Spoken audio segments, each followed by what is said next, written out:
Kandavalli remuneration పరంగా Priyanka Chopra number 1 heroine గా popular అయ్యింది. బాలీవుడ్ లో లీడ్ లో కొనసాగుతున్న హీరోయిన్లందరినీ వెనక్కి నెట్టి టాప్ లోకి చేరుకుంది. ప్రస్తుతం రాజమౌళి మహేష్ బాబు సినిమా కోసం రెమ్యునరేషన్ భారీగా తీసుకుంటుందని టాక్. ఇప్పుడు క్రిష్ 4 కోసం ప్రియాంక చోప్రా 30 కోట్ల రెమ్యునరేషన్ డీల్ పై సంతకం చేసిందని కథలుస్తున్నాయి. హృతిక్ రోషన్ ఈ చిత్రంలో దర్శకుడుగా అరంగేట్రం చేయనున్నట్టుగా అతడు కీలకమైన క్రిష్ పాత్రతో పాటు మరో 2 పాత్రలు నటించనున్నాడు. క్రిష్ 2లో నటించిన ప్రియాంక చోప్రా తిరిగి తన పాత్రతో రీఎంట్రీ ఇవ్వనుంది.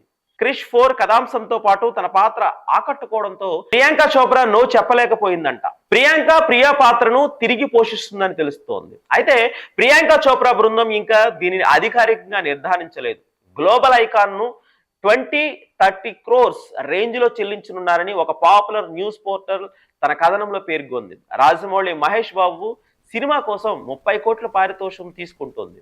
క్రిష్ 4కి కూడా ఇదే పారితోషికాన్ని ఆశిస్తుందని అంచనా వేస్తున్నారు. అయితే ఫిక్స్డ్ ఫీజు కాకుండా లాభాలలో వాటా మోడల్ను ప్రియాంక చోప్రా ఎంపిక చేసుకునే అవకాశం కూడా ఉందని కూడా కథలుస్తున్నాయి.